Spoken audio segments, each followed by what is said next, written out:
think we have enough people to get started. So good afternoon, everyone, or morning to those of you on the West Coast. My name is Elena Stepanidis. I'm a program executive in the Chief Science Data Office at NASA headquarters, and I'm co-chairing the SMD, Science Mission Directorate, Data and Computing Architecture Study with Mike Little. And I'm really happy that we have Will Omalon here from the Vera C. Rubin Observatory to speak to us today. But first, I just want to talk a bit about what we're doing in the Chief Science Data Office with this study and also sort of more broadly with open science. So to start with, the Science Mission Directorate has kicked off this data and computing architecture study to find ways to better coordinate NASA SMD's high-end computing, high-end on-premises computing and cloud computing capabilities. And the reason this is happening now is because there's been a real focus on open science and NASA's process for open science, which is open source science. So there have been a strategy that came out a few years ago, the strategy, data and computing strategy for groundbreaking science. And then recently there was the release of the Open Science Policy SPD 41. So open science is really in the forefront of the discussion right now. And at NASA, we need to find ways to better enable open science and support people who are doing SMD-funded research in doing open science. So there's that's all part of this discussion. And this data and computing infrastructure is a big part of this discussion. So slide, please. Thanks, Hannah. So the scope of this study, just from a user perspective, includes the data and computing systems that support SMD-sponsored scientific workloads. And those workloads include modeling and simulation, data processing, data analytics, AI/ML. And so this study is looking at NASA's high-end computing capability, scientific computing, and SMD-supported commercial cloud environments. Thanks.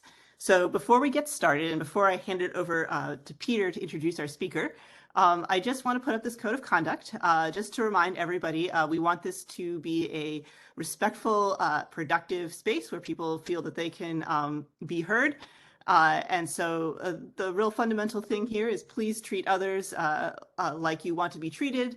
And if you experience or witness any sort of inappropriate behavior, please come to one of us and let us know. We'll try to address it so that this can be a good and productive space for conversation. So with that, I will hand it over to Peter to introduce Will.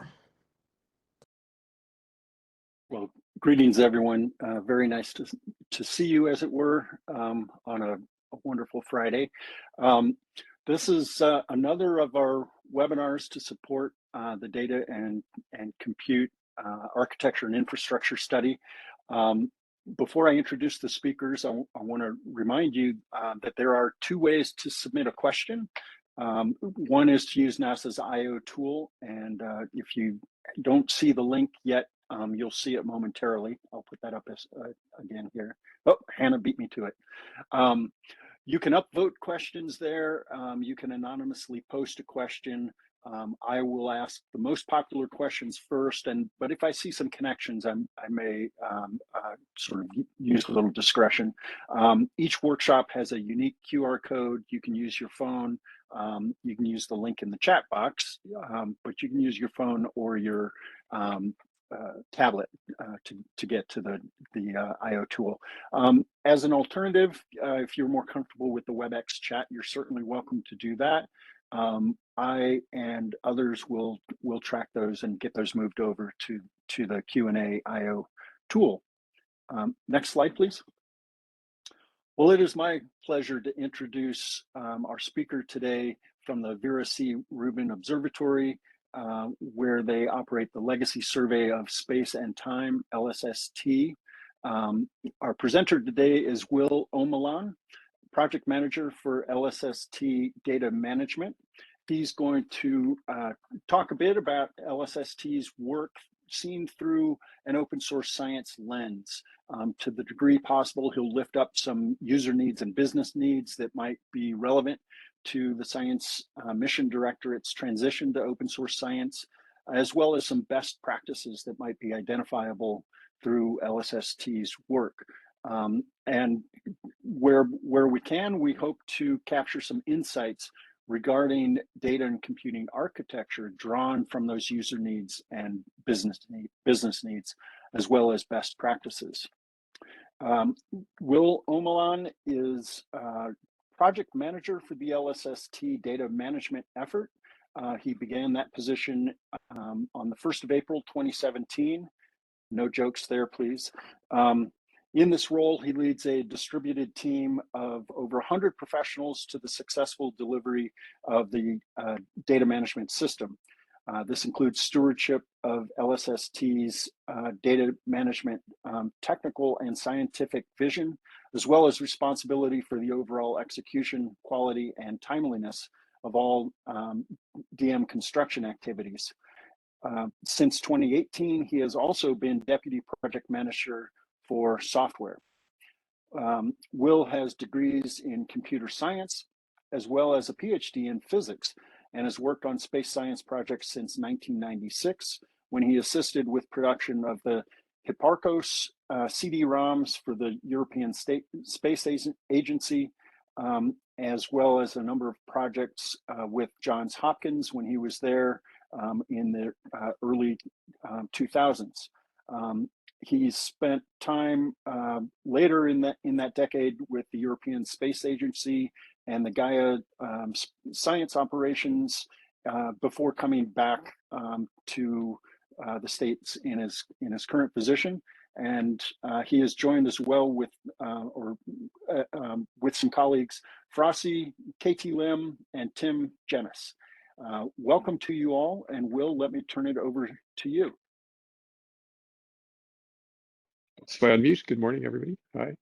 I do have a small slide deck, and maybe Tim or someone can share the link for the slides in case people want to click through on any of those. And as I'm sharing my screen, let me say that feel free to ask a question at any time. I tried to not have too many slides with lots of question-provoking material at the end. And so we don't have to stick to the strict agenda of 30 minutes of talking and 45 minutes of questions. I think we can mix that up as much as people would like. Once I find the share button and do that. All right. So that's working, okay. But like all of these things, it rearranges all of your windows when you do that. Okay, good. I can also see people if they want to raise their hand or something. I can't see the WebEx questions anymore, but Peter will jump in if there's any of those online. As mentioned, Tim, KT, and Frossi are here. They also have extensive, many years of experience in astronomy and technical backgrounds. So feel free to raise any questions, and they'll jump in with some interesting facts as we go along, probably. Right. Okay. So just to tell you, I'm assuming you don't all know what VRC Rubin Observatory is. It is a telescope. An observatory, a telescope inside an observatory. It's an 8.4 meter telescope to be exact. It's a rather squat and fast telescope. It's sitting on Cerro Pachón in Chile at 2,600 meters, so it's not a particularly high observatory. And with that telescope, the idea is to perform this legacy survey of space and time, LSST. The reason LSST hangs around is previously this whole project was called the Large Survey, the Synoptic Survey Telescope. Can't even remember anymore the old acronym, but we kept the acronym, but it's now relates to the survey rather than the telescope and the observatory itself. And so this telescope will scan the sky basically every night. We can take about an image every 40 seconds. And so as we do that, means we have a huge field of view, about 9 square degrees, means we cover a large fraction of the sky each night, and in about 3 nights we can cover the entire southern hemisphere. What that means is that over a period of 10 years, you'll get effectively approx average of 800 sort of images on every patch of the sky. You're seeing on the right here a little density map of the green areas are 750 to 800 images. The yellow areas are thousands of images, and the purple areas are hundreds of images. But basically, most of the sky for 800 images which you can think of as like a big movie if you want, because it's basically regular images. If you played them all back to back, you'd see a movie of the changing sky. And in fact, one of our main science products is difference imaging done within a minute after the first year of the survey, which will then give alerts. And we're assuming from those alerts, many millions of alerts every night for anything that changed on the night sky. So it's quite interesting from an astronomy perspective. Okay, there's a paper link down there which gives you all the science background. And since we're really talking about software and everything else, I don't want to dwell too long on this, but why do you build these telescopes? This one has 4 key science drivers. The big one that brings in the Department of Energy, which is why we're a joint project with NSF and Department of Energy, is dark energy and dark matter. So they're looking for weak lensing, this baryon acoustic oscillations using supernova and quasars, and basically, all this gravitational lensing to basically search out for dark matter, dark energy. The solar system, we're going to see all the small asteroids and objects that are close to Earth. That's really interesting, potentially hazardous objects. And so we'll give a pretty good census of that. And then a little bit like Gaia, which I worked on previously, the Milky Way structure and formation, because obviously we'll get positions and motions for 20 billion stars. Remember, Gaia is a fantastic catalog. It's revolutionized astrometry and astronomy, and it only has 1 billion stars. We're going to do factor 20 on top of that, plus 20 billion galaxies. That's a very interesting data set. It's also very large. And then the transient sky, which I mentioned already, as one of the main things that are of science interest. So where are we with this? This project officially started in 2014. Unofficially, Bill Gates and Charles Simonyi gave millions of dollars, like 20 million between them, and some other people. And a mirror was built way back in 2010 or something, which encouraged the project to get going. But in 2014, NSF DOE got together and funded it. That's the left picture is what people thought the observatory might look like in 2014, and on the right there's an actual picture. So they did a pretty good job, even sculpted the Earth to look like the original picture, which is kind of funny. And they put the same cars in. That's what always amazed me. How did they get those cars right back in the day? Okay, the system vision, to give you an overview, and here we get a bit more into data management. So data management basically cares about getting the pixels or the photons, if you want, from the sky and turning them into something scientifically useful for scientists to make scientific discoveries upon. Our data rate is around about 20 terabytes a night. As I said, we're taking these images at a rate of about every 40 seconds, more or less, depending on the slew of the telescope. Settling time is very fast, a very squat telescope. We can move very quickly. The exposure time is around about 30 seconds. So you've got 10 seconds of moving and settling time on average. It can be a bit less than that, depending on what we're doing. So that gives you this volume of about 20 terabytes. The camera is 3.2 gigapixels. This is the biggest camera ever built. It's in the Guinness Book of Records this year. It's also got the biggest lens sitting in front of it. That's also the Guinness Book of Records this year. So it's a record-making camera. And it's going to produce this 20 terabytes. From that, as I said, within 60 seconds, we should be making these alerts. That's going to be pushed out to all of these community brokers. That's completely public. And then within 24 hours, we will have what we call prompt products. So those are processed images from the night before, all the solar system objects shared with the Planetary Data Science Center.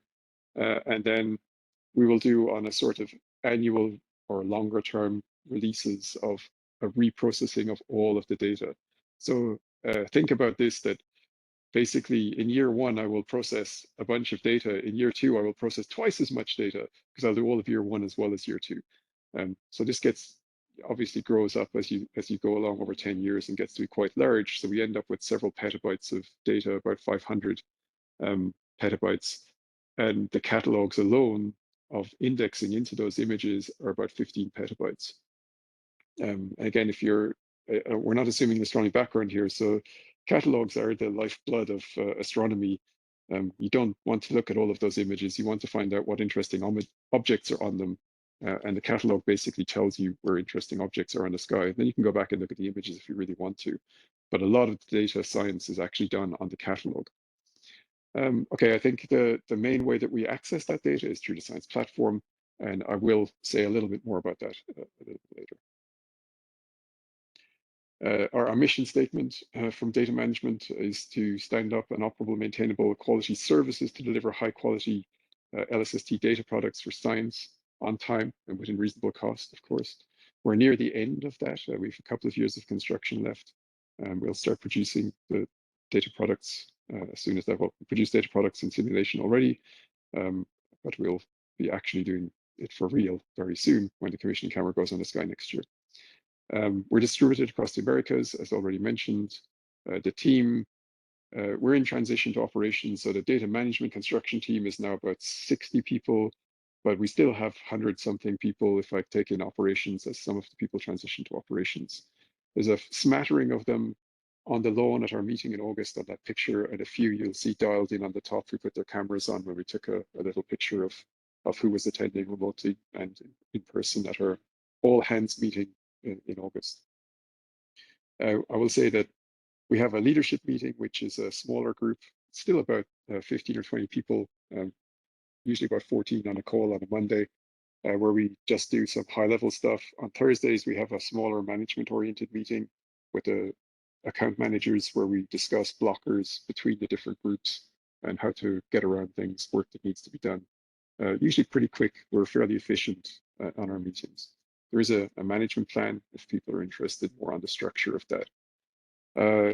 And KT is actually here, so I could let him speak if he wanted to this architecture diagram. Give me a break for a second.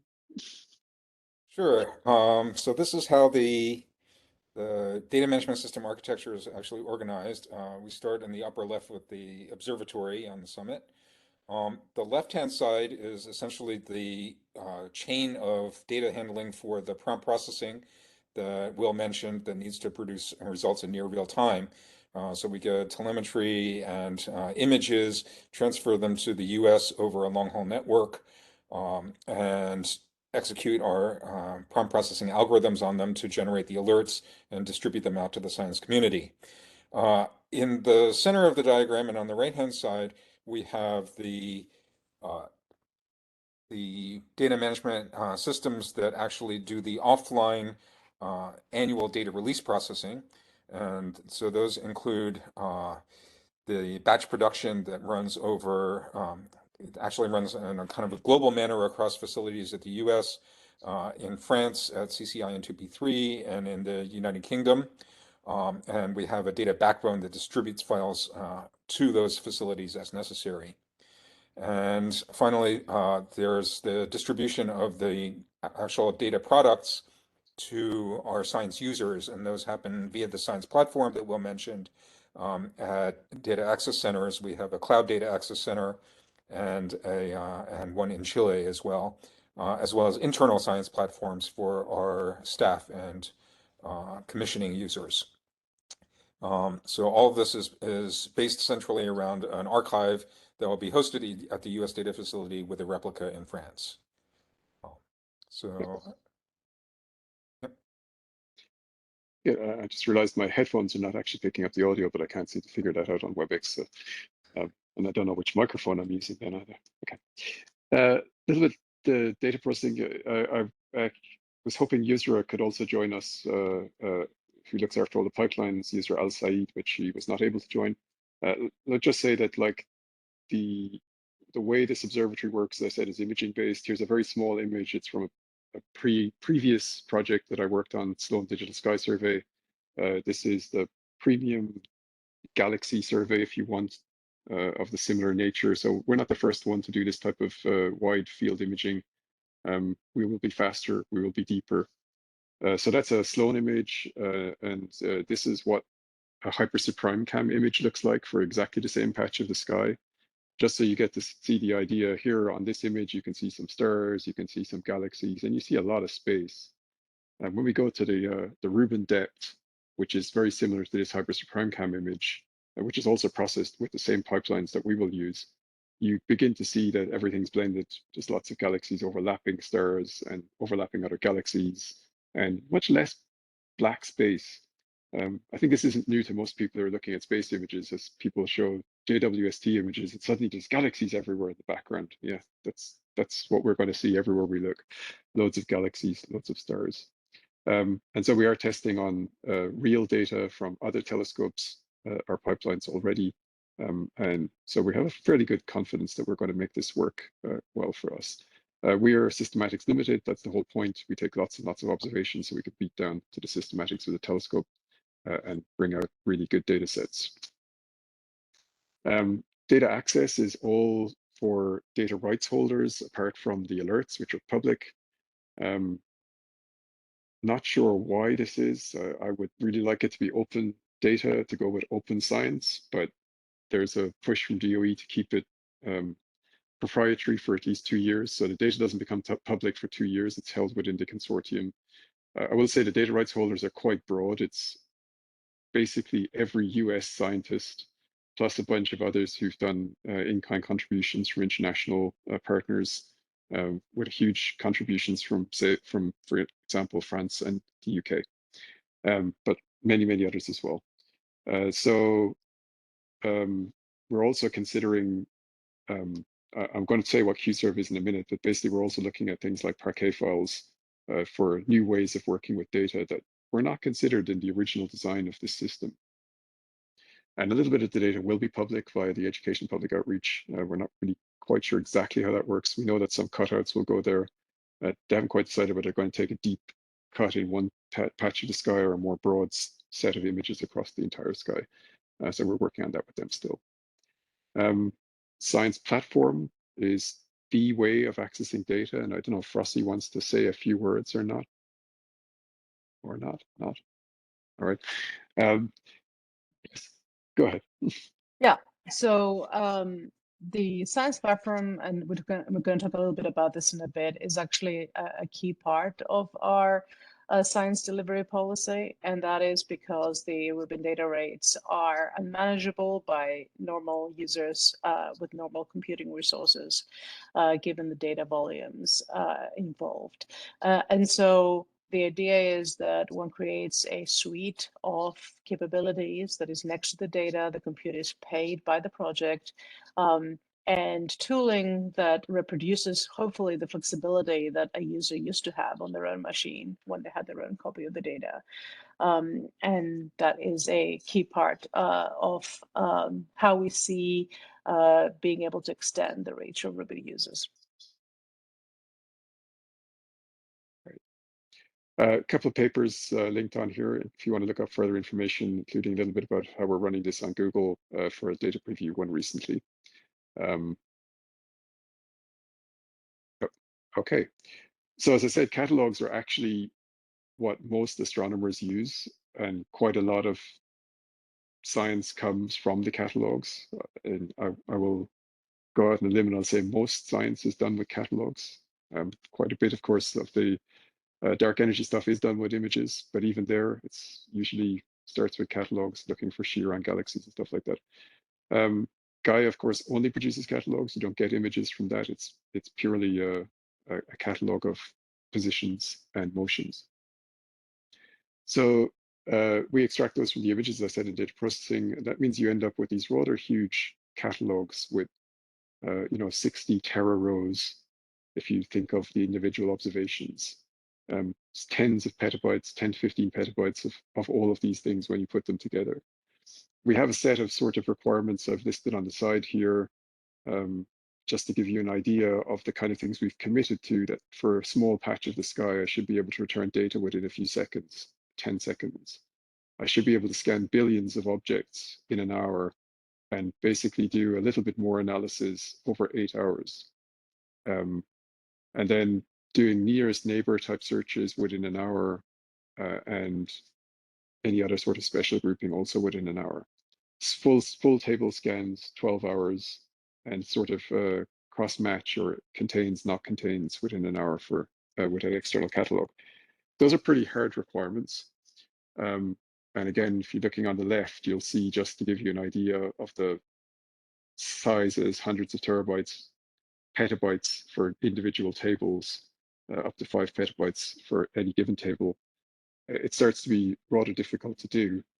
And so Slack and a colleague of KT's, Fritz Müller, have been building a special database called QServe, which is a shared nothing, massively parallel processing relational database to basically distribute and share this data and answer those questions in the kind of times that we've talked about.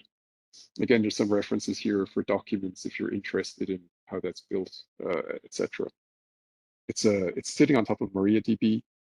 It is a layer on top of that to do distribution, basically, of queries and bring back answers. It has been executed on Google, and we have it running at various other locations, certainly in France and in Slack.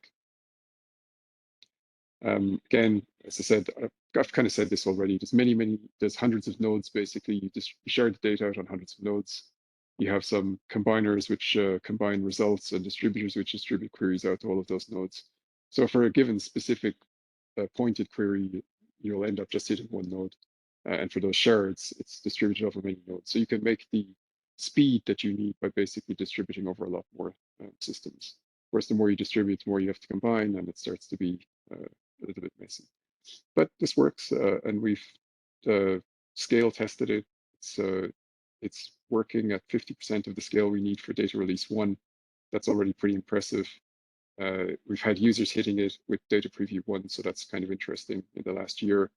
And we did a head-to-head with Google, and there's a document linked here that tells you how the Google BigQuery performs compared to QServe for the same data set.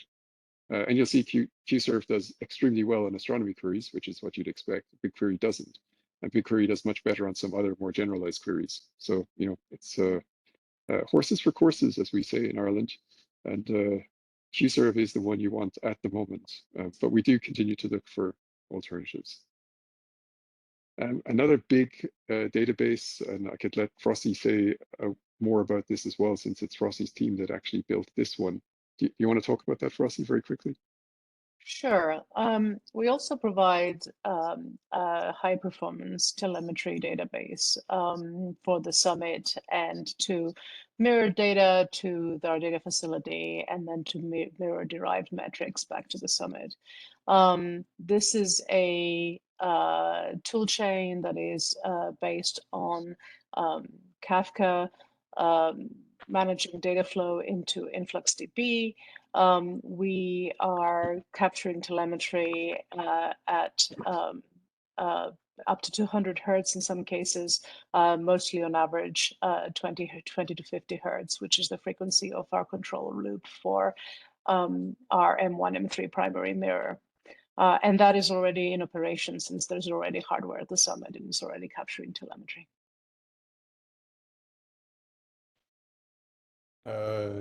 Actually, this is also yours, Frosty. Why don't you? Sure.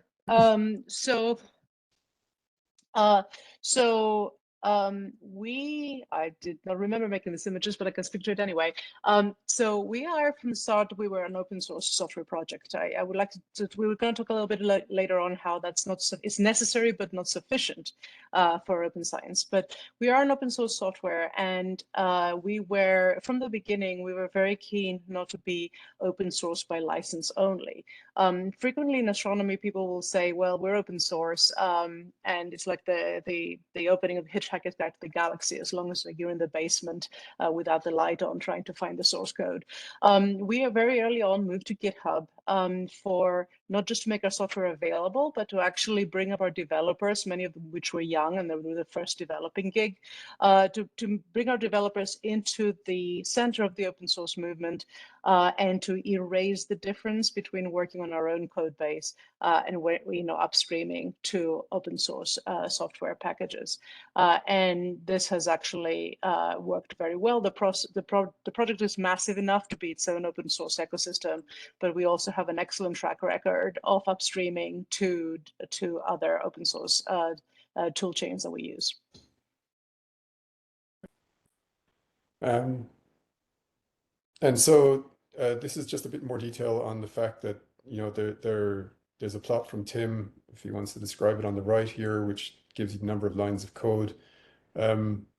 There are some of our technology. We're doing third-party dependency management with CondaForge or PyPy for some of it, and there's a bit more of that later down as well. We only make forks to those third-party things when we really have to. If we can, as Frosty said, we upstream any changes we make to the open source.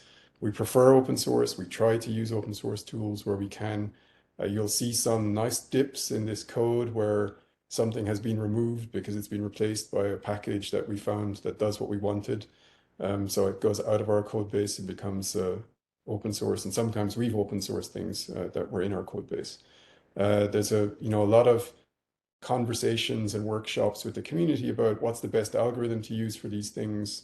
There's some tech notes here just detailing some of those conversations and how decisions were made to put certain algorithms in place. The intention, as well as being open, was to allow people to put alternative algorithms in place. So configurations are important. Plugging in things, modularity is important. I just put this here as a general idea of, our modular and our stack of cyber infrastructure, if you want, with hardware and resources effectively at the bottom with teams that basically give you a level of something like Kubernetes or on top of that where you can deploy a bunch of interesting things. And we've tried to structure our teams like that as well. So we have, I would say, an effective DevOps team in Chile that basically deliver us hardware in the base and on the summit, but not just hardware. They deliver it at a service level where Frosty can deploy directly her science platform, the Kafka, and the system for the EFD onto that service without having to worry about machines and disks and all the rest of it. That's all done by the DevOps team. So I would say I don't call them an IT team because they're definitely a step above the regular IT team. And then basically we layer everything else on top of that. And this is more general, of course. I have Topcat and other sort of tools that we use in astronomy. It's just an interesting way to think about that. Then the US data facility is a mix of on-prem and cloud. So basically we are cloud ready for everything. DOE do want to do this in-house at Slack. And so they're building an in-house facility that will do the processing. But we agreed that actually, having done the experiment with Google over the last couple of years and showing the science platform and introducing users to it and seeing the stability and robustness of that, they like the idea of keeping the users on Google, the science users, I will say, because the internal users for commissioning and whatnot, they will all be on Slack hardware. And there is a science platform there for them as well. But basically our external users, what we call data access center, if you want, we would deploy that on Google or on a cloud because we might have to set it out to tender. So it could be Amazon or Google, probably not Azure. I think they just don't match the kind of way that we work at all, but who knows? We know we can go to one of the other two. And then basically we would keep a small data set, basically a cache of images on the cloud facility, since we assume that all scientists will not access all images. And if they do want to do something that accesses all images, we would push that back into running in a batch system inside the US data facility. So there's a little tech note linked there if you want more information about how that's being set up. And one of the other things I think that we were interested in, there is some security concerns about this project because we scan the sky. So certain agencies are a little worried that we might see things we're not supposed to see. So we have to embargo data. And we thought, we get a good, well, the separation of security concerns here is basically DOE facilities, of course, don't just allow everybody to have an account, whereas we would actually like all the scientists to have an account rather easily. We can do that by keeping them out on Google Cloud and keeping them separated from DOE, where we have to go through a few more hoops to get accounts than we would like for all of our science users. So this works, I think, for everybody, and DOE and NSF have agreed to this model for at least the first 3 years of operations, and we'll see how that goes. We may as well say from now forwards, because we've been doing this for 2 years already, so it's the first 5 years of operations effectively. I didn't want to go into this in detail, but I put the slide there for you to look at because you were interested in architectures and technologies. There's a bunch of high energy physics tools effectively that we're using for moving data between sites and distributing processing between those sites because they're physical sites. Once again, if one was, wanted to, we could do all of this on a cloud somewhere, but countries like to have physical hardware, and so we end up with physical hardware in sites, and then we have to use it. So we will make the best use we can of that, and we will do that with these with a bunch of different tools. It's a rather complex interaction of tools with our own software stack, and I will say we're still, and Katie can correct me, we're still figuring out how all of that works. But we are trying to reuse and not redevelop from scratch. Again, as many projects do. I think then we're getting into more of the conversational topics. And there's a few slides here, I think, to start us on that. And I think the key that was also pointed out at the beginning of this session, one of our aims is democratization of research in astronomy. You need open software for that. You need preferably open data. Ours will be open eventually. But even if the data is not open, at least open access to it. Things like the science platform are a huge step up from having to download data to your own computer, which means you have to have a computer powerful enough to process it. Suddenly, any scientist anywhere in any institution with a reasonable internet connection, they don't have to be a fast internet connection, can interact with this huge data set that we provide to them through the science platform and get interesting results without having to have a lot of resources. It's not a zero entry, but it's still a lower entry than what you would have had to do, for example, for previous, or actually for current observatories where you can schedule observations, but typically you have to process them yourself and you need machines to do that. And you can't process large data sets. The other thing I like about the survey approach, the Rubin approach and Gaia approach, the data is all homogeneously processed in a single manner, and you're given a good starting point for your science research, a good data product. You don't have to start from scratch to get that. Then and again, I would suggest that people jump in with questions at these points, because these were just a few things that we jotted down over the years of doing this project and other projects. Project management is, I think, extremely difficult for software projects. It's extremely difficult for science projects, and science software projects are probably the nexus of the worst thing you can try to manage. And I put up here at first, it's clear that management is not enough. You need real leadership. And it's something that's not always appreciated in large organizations. And the space agency where I worked previously went through an iteration of, no, all you need are good managers. And they switched while I was there, maybe partially due to my complaining, to a more leadership-oriented approach where they were like, no, yes, we need leaders, and we need to train people in leadership and how to lead complicated projects to success, which involves some management as well. And I think that's the other thing that lacks frequently, at least on the science side. Frequently scientists are put in charge or in management positions and given absolutely zero training. And it shocks me, and with Gaia especially, I convinced a lot of people to at least read some management books with, hey guys, you're scientists. You're an optical scientist. You wouldn't go process X-ray data without reading a couple of papers, would you? But why do you think you can suddenly manage 100 people or 50 people and a complicated project without even thinking about a management book? You'll just do it from first principles. So, I think this is something that needs to be brought to people. It's been changing. I also will say Agile, definitely the way you want to do your science projects. It's definitely the way you want to do software. I didn't put that there. Actually, I think it might be in that the extreme ECSS. I noted that the original waterfall paper was not about waterfall, it was about iterative development, but everybody's stuck on page 2 where it just said waterfall. They liked that. The management got stuck there and they never went to page 3. And so we ended up with this whole waterfall thing in some of our industries for a very long time, which is really annoying. So again, a couple of papers there on agile and earned value and why you can't just do agile for these projects either, because I think if you do agile only, you never finish, you never show deliverables, and it's very hard for agencies and external people to understand what's going on. So you need a little bit of project management in there also. But again, you know, it has to be techno-scientific, culture, leadership, it's difficult.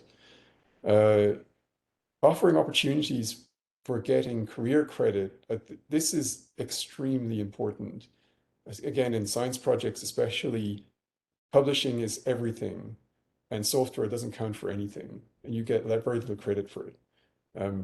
Okay, I will say I made a career out of this, so maybe I'm a bad person to say this, but I see many other people being frustrated by the fact that they can't advance. And we have many people who work in universities and they have to do teaching or do something else if they want to advance in the university scale.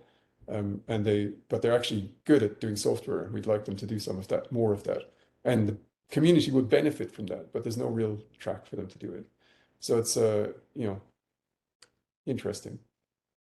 I just put open source in here. I spent a lot of time fighting licensing in the Space Agency. They didn't really understand open source at all. It took a long time to get Gaia open source licensing in place. Same for Herschel. We spent many years with lawyers and arguing about it. Rubin's great. That was put straight into contracts from day one, GPL. Now we're going into operations, and we discovered that our organization are rolling back to standard contracts that don't have open source licensing in it. And we're starting the whole argument again with them, but okay, we'll get there. And I put another link down here to a study that I did way back at the beginning of Gaia, but maybe of interest, which is the Large Scientific Data Systems analysis. That includes looking at Planck and Sloan and a few of the bigger projects that were actually running at the time before we started Gaia. I think communication and culture are basically the key to making any of these projects work.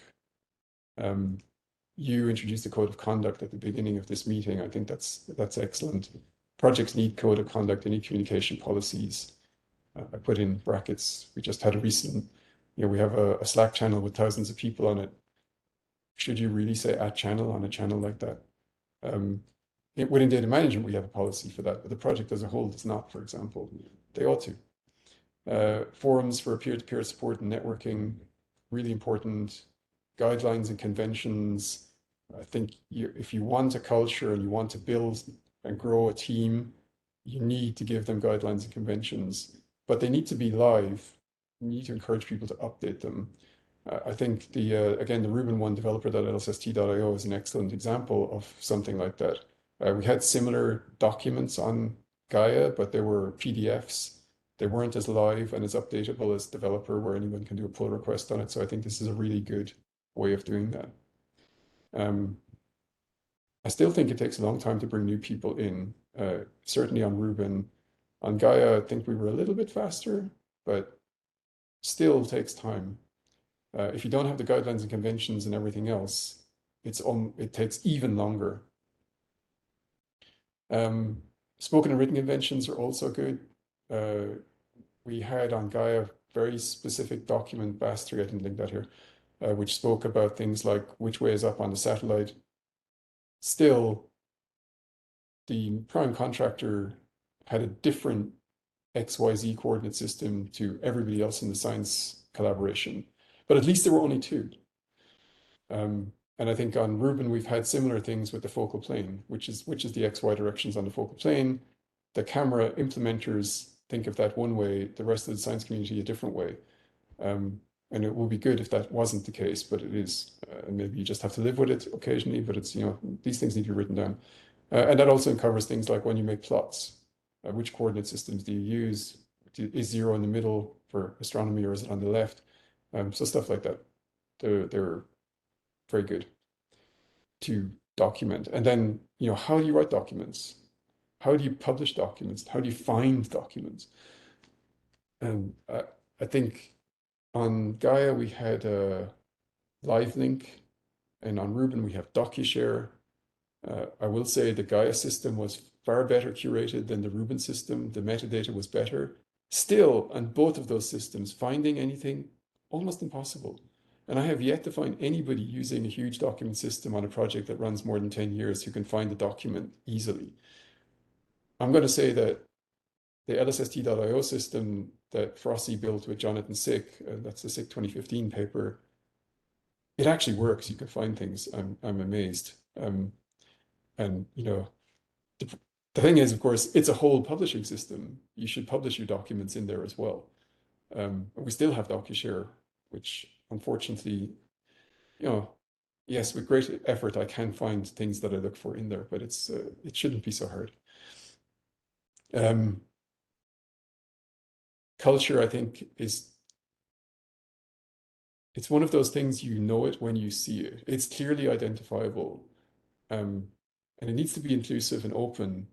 And one of the things I struggle with is that it's hard, right? Because as soon as you have a culture, it's automatically exclusionary. And you don't want it to be that way.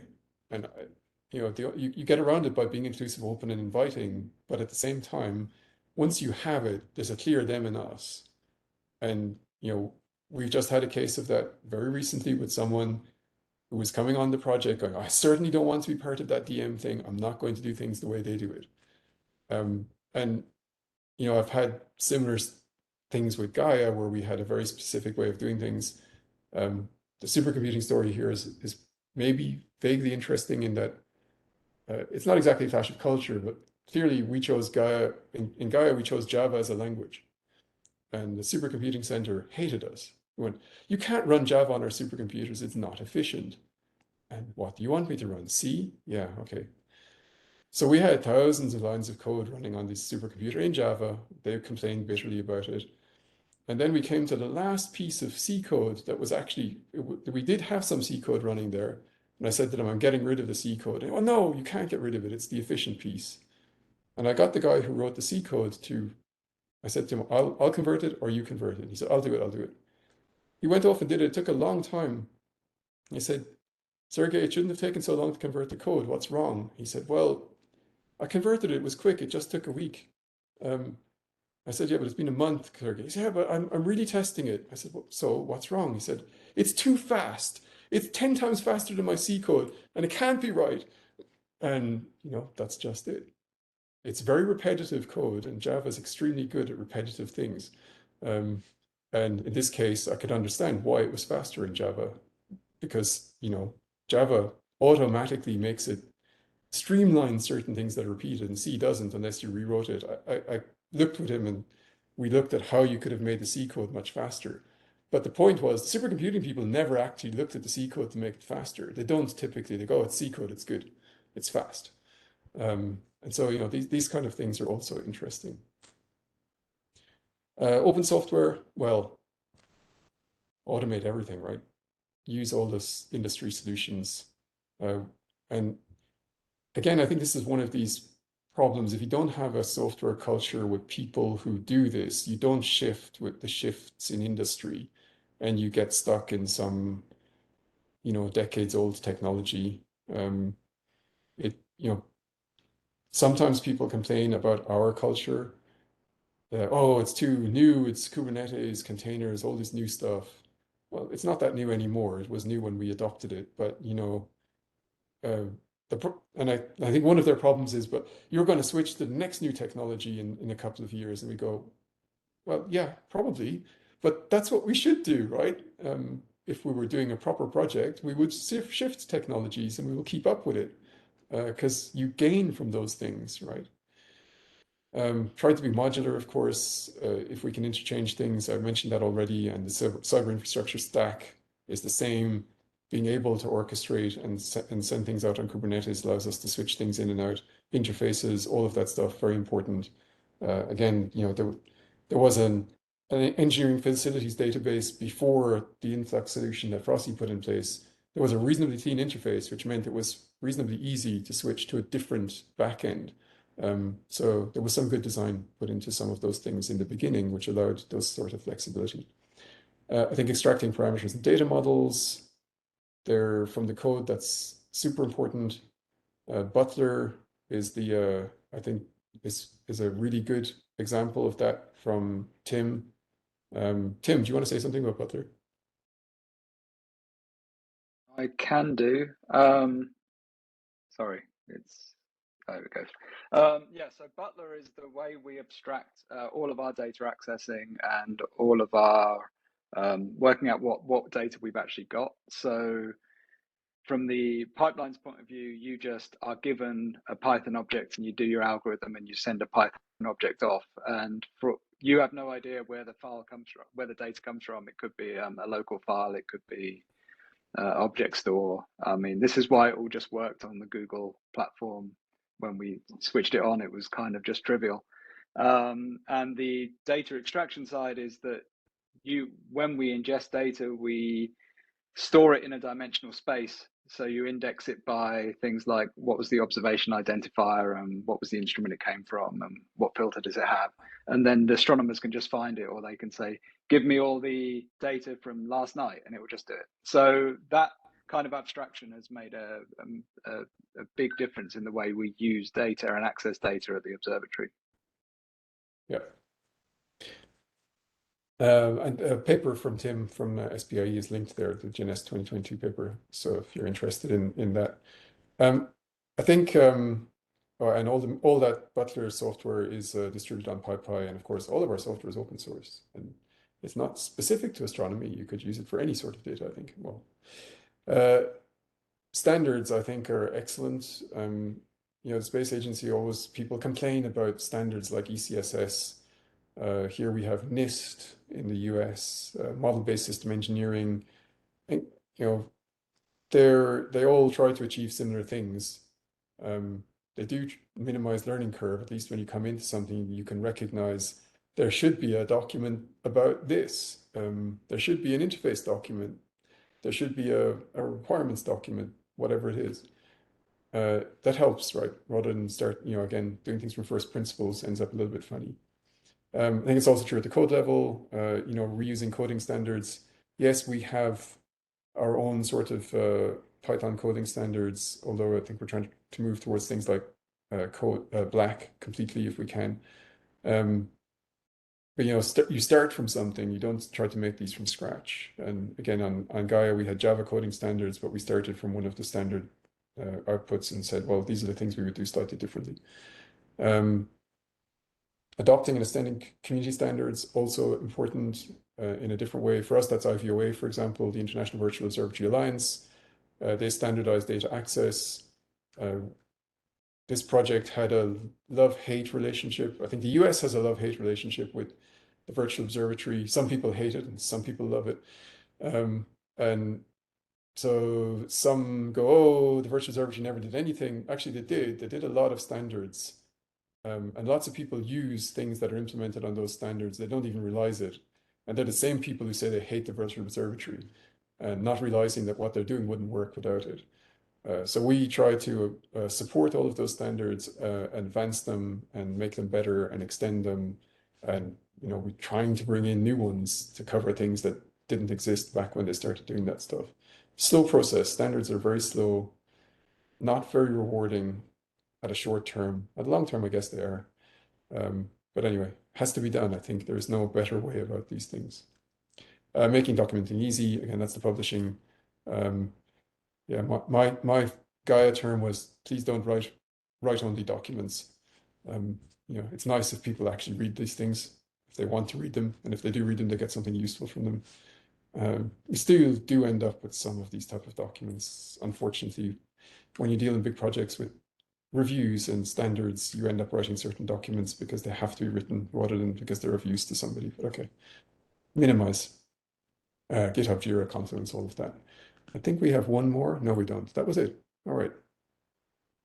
And there were no questions, or at least I don't see any We questions. actually have a number of questions queued Oh, up in the great. dashboard system, so we can see that. start Should I going through close them. this? Oh, it's all about teams. Yeah, that was my closing point. A couple of my astrometric solution team and my DM team a little while ago back in IPAC. Now let me stop Good. the And share then. Should I do that? Stop. well, Will, thank you so much. And also Frosty and KT and Tim for jumping in there in different places. Fascinating stuff. We do have a couple of questions here. And then I was jotting down some as I was tracking with you that I think, there some of your insights on, the distinction between leadership and management and some of the cultural questions and whatnot. I think your insights there would be especially valuable. But let's go ahead and start the one so folks can upvote these questions so I get a sense of what's really resonating with the people who happen to be here today. And there's the top vote getter. It sounds like some game show, right? The top vote getter goes like this. In the same vein as upstreaming to open source software projects, do you participate in and upstream into the International Virtual Observatory Alliance? And this is a particular reference to the need to help the astronomy community make the technological and standards updates to be able to be interoperable or to interoperate with LSST. I like to take that. Sure. So, I mean, the short answer is yes. We do participate in the VOA. All user-facing standards are currently or will be implemented by the Rubin Science Platform, and we are maintainers in some of the underlying infrastructure. In fact, like PyVO, for example, we are maintainers and upstreamers to PyVO. I would like to, though, make a little bit of a further point, because, like, to me, like, that was the, again, it's necessary, not sufficient. So we talk about open science, right? And we talk about inclusivity and extending the reach of research in astronomy. It's not sufficient to have interoperability.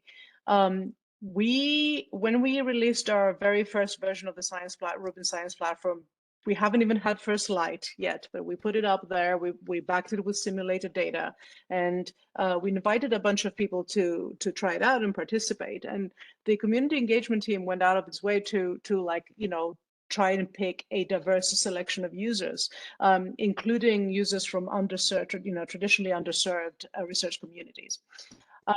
And the thing that I learned from this exercise that I had not considered before is basically how time poor a lot of researchers are. If you're not in a well-funded research university with an army of grad students and postdocs, you do not have a lot of time. You have teaching loads. You maybe have one grad student, if that. You don't have a technical support community around you because the astronomy department is tiny, and challenges like this. So VO standards are great and necessary in order to interoperate. But what we are finding is that you also have to reduce essentially the cognitive load between switching from mission to mission, from task to task, from topic to topic. So it's not enough to have TAP. You kind of want a TAP tool that you can use with all your missions. And of course, TopCat is that. But in other parts of the astronomical discovery flow, we don't have the equivalent of TopCat. So I would like to bring up the example of the portal, the Rubin Science Platform portal, which is developed by the IPAC team, is almost entirely VO standards driven. It doesn't actually even know it's an LSST portal. It just like queries TAP schema metadata and presents query screens and columns accordingly. So we find that if we can, as a field, and so as missions, you NASA, us Rubin, SKA, all these kind of major missions coming online, if we could actually share tooling more, and basically just generate a community around this tooling, documentation, and training that would allow astronomers to be able to like access JWST data and access Rubin data and access SKA data without having to take a massive learning curve, install new software, understand new software every time, right? That I think is the next this next stage of open science, because the first stage of open science is like, can we open the door? And we open the door. But if, it doesn't matter if the door to the castle is open, if nobody can get to the castle because it's too far away and they can't walk that far.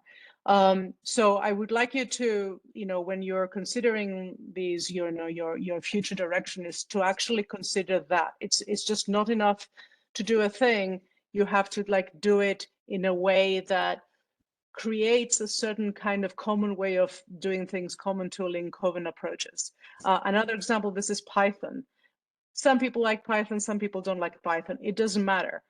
If we all provide Python notebook interfaces to our archives, that makes the transition from a researcher from one archive to the other in a multi-mission environment much lower than if one is Python and the other one is Julia and the other one is R and the other one is IDL and the other one is R.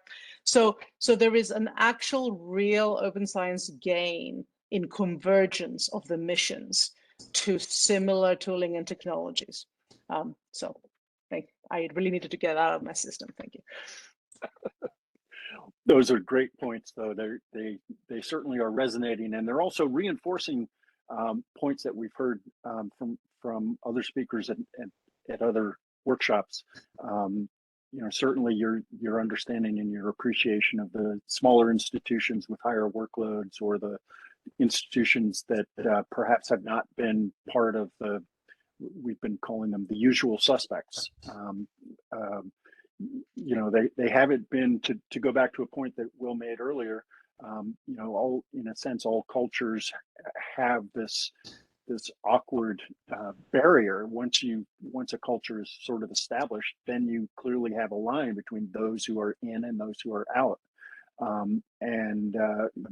You're arguing for open source science, really thinking about how do you expand that line and welcome as many people. It's sort of the big tent idea.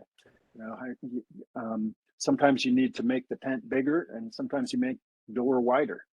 I'm probably carrying the metaphor a bit too far, but I certainly appreciate your points there. And let me actually, if I may, I wanted to go, I think part of what you're getting at, FOSSI goes to a point that Will was making earlier about, in a sense, leadership and management. You're talking about an example of the probably the type of leadership that Will had in mind. So just, I guess my question here is, could you, if you would, maybe speak to that type of leadership? I think you've talked about some characteristics of it, but maybe just to put a fine point on it, it seems you're talking about a particular type of leadership, not just leadership with a big L and a big stick or something of that nature. Willie, do you mind if I keep talking? Go ahead, proceed. Okay, all right. Okay, so you want to reinforce the point that Will made. So here is the kind of mistake that we make in astronomy and space missions when it comes to software. Number one, we see software as a subset of engineering, like another specialty of engineering, like mechanical, electrical, whatever. It's actually really its own discipline. And generally, management chains that are good at producing mechanical engineering, electrical type of work are not actually very good at producing software. Software is a fundamentally different activity. It's different from science as well. So software either ends up in science or it ends up in engineering, and both of those are suboptimal in terms of the kind of management and leadership and culture structure that you want to support along software.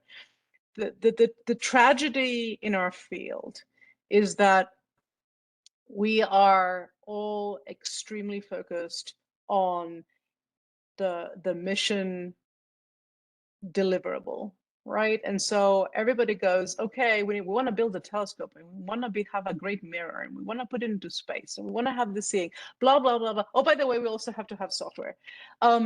And the problem with software as afterthought is that as a field, we're not really moving forward in astronomical software at the rate that we should have been moving over the last 10 years. The last 10 years has been an explosion of computing and data science that is very supportive of the kind of workflows and analysis that we do in astronomy. And yet every time we have a new mission, they go off and, we do our own thing. And so the ability to actually think strategically. So yes, the funding comes from a mission, but the ability to think strategically as a field towards a roadmap that is sustainable and evolvable to the point where, if somebody hires me now to go to another survey telescope, I'm going to take all the Rubin code base with me, almost all of it. But that is like unusual. That is unusual. You rarely see softwares roll from one mission to another in astronomy. We start from scratch, we go to the beginning, and then therefore stuff isn't getting better because we keep resetting back to square one. So to be able, and this is something, by the way, that the agencies, certainly the National Science Foundation, is recognizing. I think NASA is recognizing. I think DOE is recognizing. This is an emerging problem that is going to be discussed. So the leadership here, what you gain from having strong technical software leadership is that you give those people the ability to actually strategically position their code base so that it doesn't actually get thrown away at the end of the mission. And to link it back to your open science goals, right? The more you reuse software, the more you keep code bases alive and vibrant and refactor them or replace components because something new and better has come along. The more you do that, the more effort you have to support other parts that support the open science mission, like more tutorials, more user aids, more templates, more accessible user interfaces. There's a huge opportunity cost to reinventing science pipelines from scratch, from every mission. Those people who are doing that could be doing something that is more directly supporting of the research community. Very good. Thank you. And I see some nods from your colleagues as well. This is resonating, and I know it's resonating with our audience as well. Will you talk a bit about kind of some high level best practices in the sense of culture and communication and whatnot? And I want to come back to that, but one of the questions here in the chat kind of takes us in a slightly different direction, and they're asking about particular best practices that you might highlight for an open source science architecture, data and computing infrastructure or operation. And I think that it may dovetail really nicely to what Frosty was just saying a little while ago, sort of that software piece. But you spoke to that, I think, you talked about data facilities and the on-prem and versus cloud, and you had the conceptual diagram and whatnot. Are there particular principles, in a sense, that or best practices that are behind that diagram? Yeah, I mean, the diagram is a standard technology stack from the International Software Science Institute or something like that. It's just slightly modified to make it a bit more astronomy oriented and put some astronomy stuff at the top end of that stack. So again, I mean, it comes back to what I said. Don't go and invent this stuff. It's there. Go and find it and tailor it to your needs and make it better. And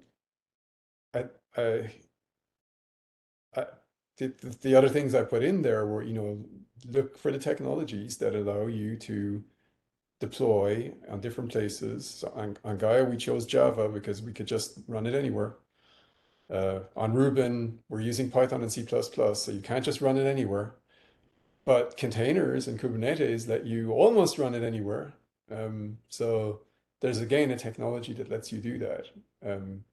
and a big, an automated build system, automated deploying system. Yeah, Frossie's gonna jump in. She loves her Argo CD. Go ahead, Frossie. No, I just wanted to confirm that of all the things, I think Kubernetes is the most key. And the reason Kubernetes is the most key is because it actually abstracts your services from the infrastructure.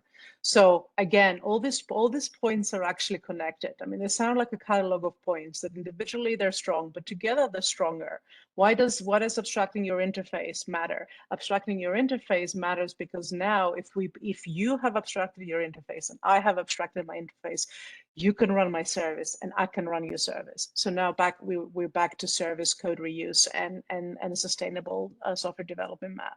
So the thing that Kubernetes gives us, and now that I have lived with Kubernetes for so many years and I still see places struggle without Kubernetes, is the difference is massive in your ability to actually create development teams that don't have to think about infrastructure.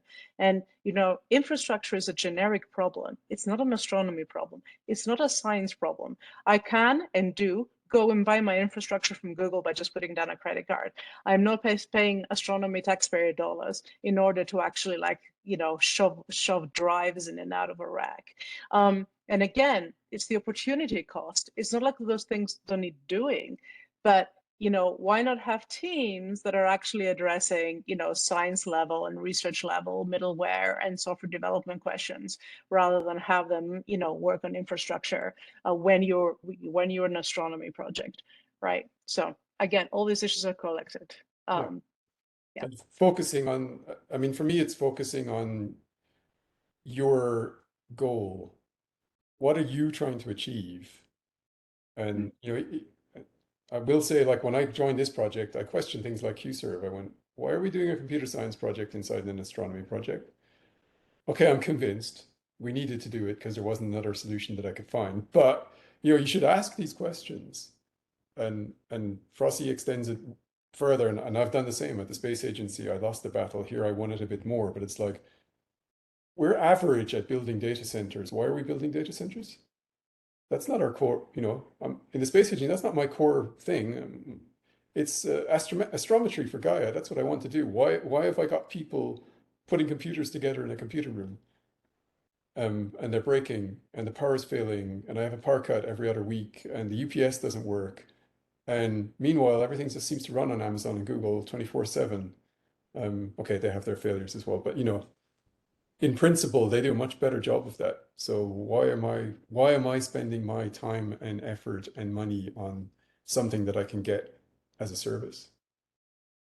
I think the other thing, though, best practices, again, you need good leadership. Frosty mentioned some of the things from that. I think the other thing is trust level. You need to build trust with people. You need to keep that trust. You can never get it back. So, being honest in your approach to things, that also means being honest about things that don't work and asking people for help for it. All of these things are important. Katie. Yeah, one corollary here that I'd like to emphasize, when you're building an architecture design, or even going out and purchasing services, is to make sure that the interfaces are substitutable. This is something that we talked about with regard to the EFD. It's something that we've seen in other cases. So one of the things that you might think, okay, well, yeah, other people are more expert at doing things than I am, so I should just go out and purchase it. And so sometimes people might say, okay, well, I'm going to go out and purchase a relational database, and then use, they're experts in dealing with that, but I'll use all of their APIs, their custom SQL hints and things like that, and build all that into my software. So that I can get the best performance. The problem with that is then you get locked in, and if the vendor decides to raise their licensing fees by a factor of 10, then you're kind of stuck. So you should use, part of the open source ecosystem is that you can move from one product to another and transition from one product to another because all the interfaces are open and substitutable for each other. And if you're part of a wide ecosystem, there will be people who help you migrate to the next great product because everybody else will be doing it as well. So just avoid the lock-in and use open interfaces wherever possible. Wonderful, thank you. One of the questions we've been wrestling with is designing a data and computing infrastructure to promote principles of open source science, transparency, accessibility, inclusivity, reproducibility. And I think that you covered nicely, but I'm wondering if I translate what you've said into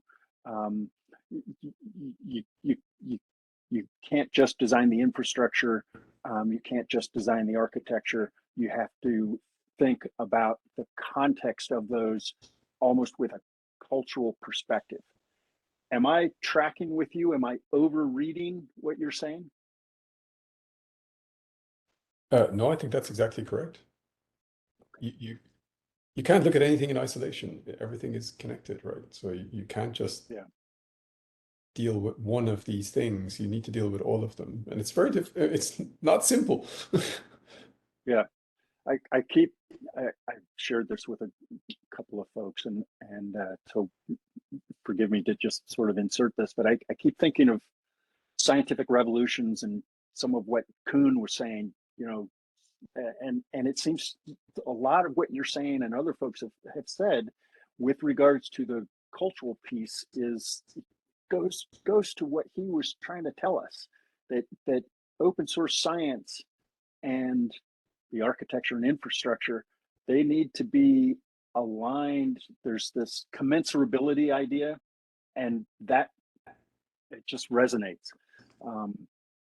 So I do want to do justice to a really interesting question that someone has put into the chat.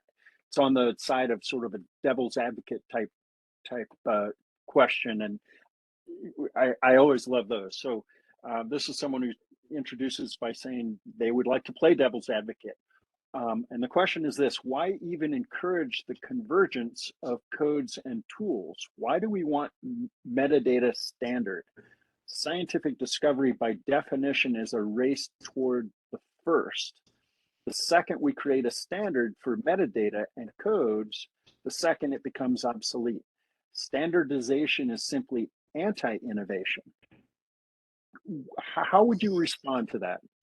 I think Rossi has how many hands can I put up? Okay, so right, so number one, I agree with the comment that Tess made, that this is actually a false premise, and of course it's actually contrary to the context of this talk, because if you really believe that science discovery was a race to the first, you wouldn't need open science. So it doesn't, the question even violates the premise of our all being here. But let me say something, which is that number one, the idea that standards are anti-innovation is, of course, hilariously disprovable. And I will take the approach that the person who did say was making a devil's advocate and is not really believing this. And here's the question. So I'm sitting here, I'm talking to you on my Telecon laptop, right? I am here sitting here with my other laptop, and I'm moving my mouse between the two laptops, right? And you know, this is something that like 20 years ago seemed to be magic. If you look at how much of innovation has actually come from standardization, from TCP/IP, from HTTP, from SSH, and you know, the 2FA standard, like the started off being super boutique, and now we can 2FA everywhere with any piece of software, right?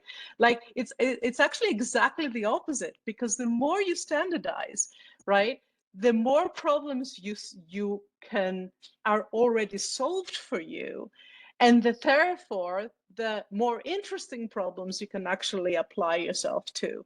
So when I stopped running my own, sorry to keep coming back to this point, but when I stopped, you know, running my own infrastructure, like I was able to do more interesting work because I didn't have to worry about running my own infrastructure. And so Kubernetes, which is a standardization, is the thing that enabled me to do that. But I want to actually just make actually a super personal point, because this struck so close to home. So I started off being an astronomer, and as a grad student, I got disillusioned precisely because of how many people around me in academia did actually regard astronomy as a race.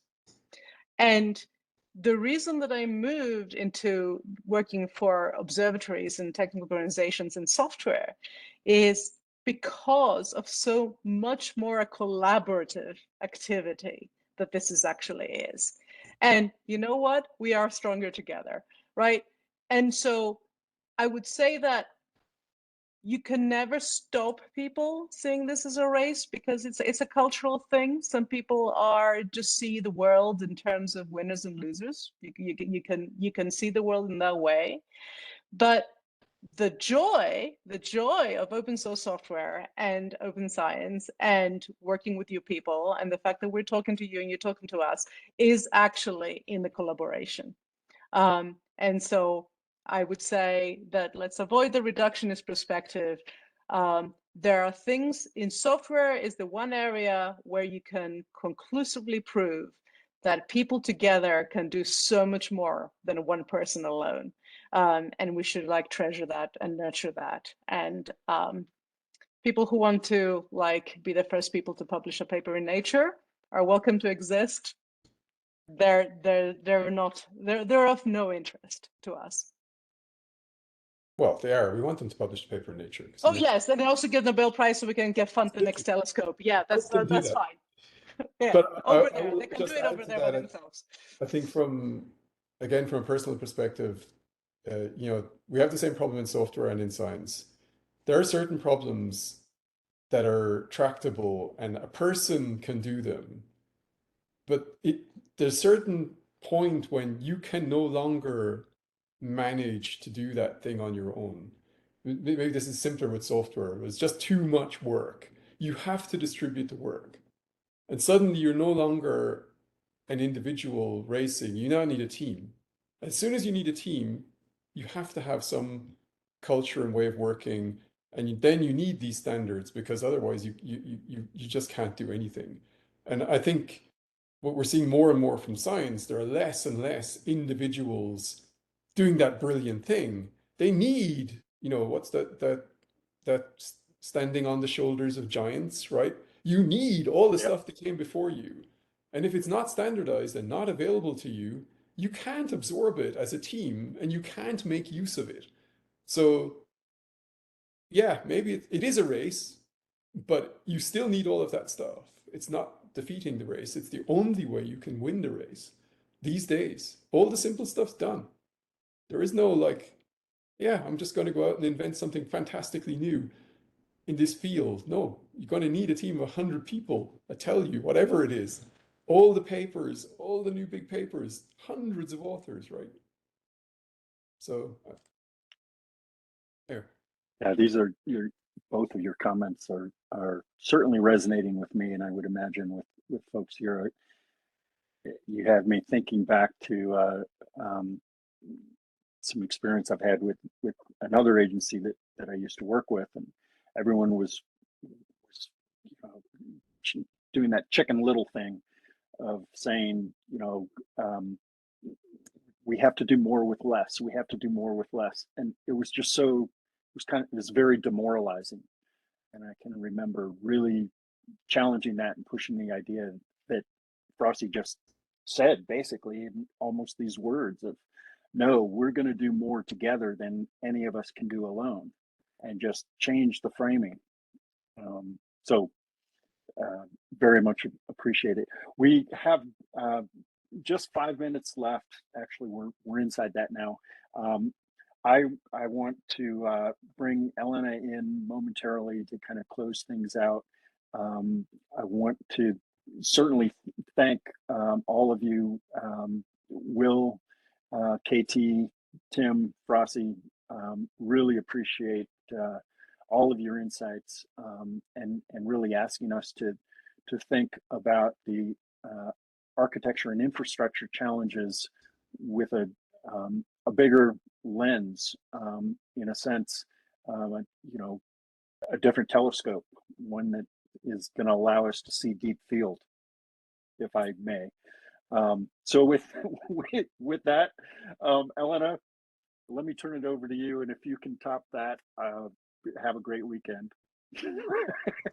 Thank you, Peter. And I just wanted to echo what Peter said. This has been such an interesting discussion, and I so appreciate all of you being here and sharing your insights. It's really this has been a really, really great talk and discussion. And so I want to thank all of you, the presenters, and also the participants, and those of you who asked questions. We really, really appreciate all of your time and your insights on discussion. So thank you, and we hope to see you at an upcoming data and computing workshop. So thank you so much, really. Thank you. Have a great weekend, everybody. Bye now.